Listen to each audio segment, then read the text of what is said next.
Hello friends, എന്തല്ല നിങ്ങളൊക്കെ safe അല്ലേ? പൊതുവെ നമ്മളിപ്പോ ഖത്തറിൽ എല്ലാവരും അങ്ങോട്ടും ഇങ്ങോട്ടും ചോദിക്കുന്നത് പൊട്ടിയോ കേട്ടോ അവിടെ എന്താ സൗണ്ട് സേഫ് അല്ലേ എന്നൊക്കെയാണ്. ഈ പോട്ടലിന്റെയും ചീറ്റലിന്റെ ഒക്കെ ഇടയ്ക്ക് നമുക്ക് ഫുഡൊക്കെ ഉണ്ടാക്കാതെ ഇരിക്കാൻ പറ്റില്ലല്ലോ. ഫുഡ് ഉണ്ടാക്കണം, കഴിക്കണം, നമ്മുടെ നോർമൽ ലൈഫൊക്കെ അതുപോലെ പോകുന്നുണ്ട് അല്ലെ. എന്നാ നമുക്കൊരു ലഞ്ച് പ്രിപ്പയർ ചെയ്യാം. ആദ്യം തന്നെ ഞാനൊരു കടലക്കറി ഉണ്ടാക്കാൻ പോവാണ്. ഒരു ഈസി പീസി കടലക്കറി. ഇതിലും ഈസി ആയിട്ട് കടലക്കറി ഉണ്ടാക്കാൻ പറ്റുമെന്ന് എനിക്കറിയില്ല. ഒരു ചെറിയ കുക്കർ എടുത്തു, തലേ ദിവസം കുതിർത്ത് വെച്ച കടല ആഡ് ചെയ്തു, ഒരു ഹാഫ് ഒണിയൻ, ഒരു ഫുൾ നല്ല പഴുത്ത തക്കാളി, കുറച്ച് ജിഞ്ചർ ഗാർലിക്, 2 പച്ചമുളക്, ഉപ്പ്, ആവശ്യത്തിന് വെള്ളം ഒഴിച്ച് നമുക്കൊരു 5 വിസിൽ കേൾക്കുന്നത് വരെ വയ്ക്കാം.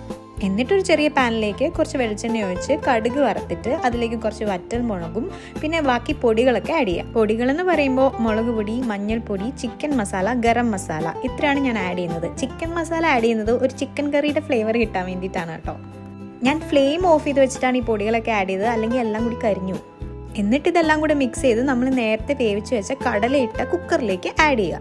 സംഭവം റെഡി. നല്ല ബ്രൗൺ കളറിലുള്ള കുറുകിയ കടലക്കറി. ഇതിലും എളുപ്പത്തിൽ ഉണ്ടാക്കാൻ പറ്റുമോ?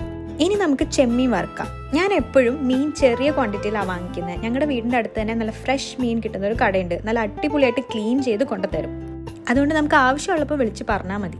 മീൻ ഒന്നുകൂടി ഞാൻ കഴുകി വൃത്തിയാക്കി അതിലേക്ക് പൊടികളൊക്കെ ആഡ് ചെയ്യുക. സാധാരണ ബേസിക് പൊടികളാണ്: മഞ്ഞൾപ്പൊടി, മുളക് പൊടി, കുരുമുളക് പൊടി, പിന്നെ കൂടെ ഞാൻ കുറച്ച് വിനിഗറും കൂടി ആഡ് ചെയ്യുന്നുണ്ട് ഒരു പുളിക്ക് വേണ്ടിയിട്ട്.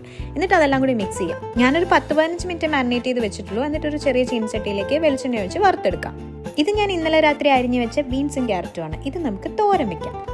ഒരു ഉടായ്പ തോരനാണ്. നമ്മൾ ഇതിനകത്തേക്ക് തോരൻ ആവശ്യമായിട്ടുള്ള എല്ലാ സാധനങ്ങളുടെ ആഡ് ചെയ്ത് മിക്സ് ചെയ്യാം. എന്നിട്ട് ഒരു പാനിലേക്ക് എണ്ണ ഒഴിച്ച് കടുക് വറുക്കുക. പിന്നെ കുറച്ച് ഉഴുന്ന് പരിപ്പും കൂടെ ഞാൻ ആഡ് ചെയ്യുന്നുണ്ട്. എന്നിട്ട് ഈ മിക്സും കൂടെ ആഡ് ചെയ്ത് കുറച്ച് വെള്ളം ഒഴിച്ച് വേവിക്കാൻ വെക്കണം. വെള്ളം വറ്റിയതിന് ശേഷം അതൊന്ന് വരട്ടിയെടുക്കുക. തോരൻ റെഡി. ചോറ് പിന്നെ ഞാൻ റൈസ് കുക്കറിലാക്കി നേരത്തെ തന്നെ വെച്ചിട്ടുണ്ടായിരുന്നു. അങ്ങനെ 1 മണിക്കൂർ കൊണ്ട് എൻ്റെ ലഞ്ചിൻ്റെ പരിപാടികൾ മൊത്തം കഴിഞ്ഞു. കിച്ചണും ക്ലീൻ ചെയ്തു. ഇനി ഞാൻ എൻ്റെ ലഞ്ച് പ്ലേറ്റ് കാണിക്കാം. എന്തൊക്കെ കറികളുണ്ടെങ്കിലും ഒരു മുട്ട പൊരിച്ചത് നിർബന്ധമാണ്. ഇന്നലത്തെ മത്തങ്ങ പയർ എരിശ്ശേരിയും ഉണ്ടായിരുന്നു. അപ്പോൾ ഇഷ്ടമുള്ള ഫുഡൊക്കെ ഇങ്ങനെ ഉണ്ടാക്കി കഴിക്കുക, റീൽ ഉണ്ടാക്കുക, എൻ്റെ വിഷമങ്ങളൊക്കെ മറ്റുള്ളവരോട് ഷെയർ ചെയ്യുക. അങ്ങനെയൊക്കെയാണ് ഞാനിപ്പോൾ എൻ്റെ സ്ട്രെസ്സ് മാനേജ് ചെയ്യുന്നത്. വീഡിയോ ഇഷ്ടമെങ്കിൽ like and follow. Bye bye.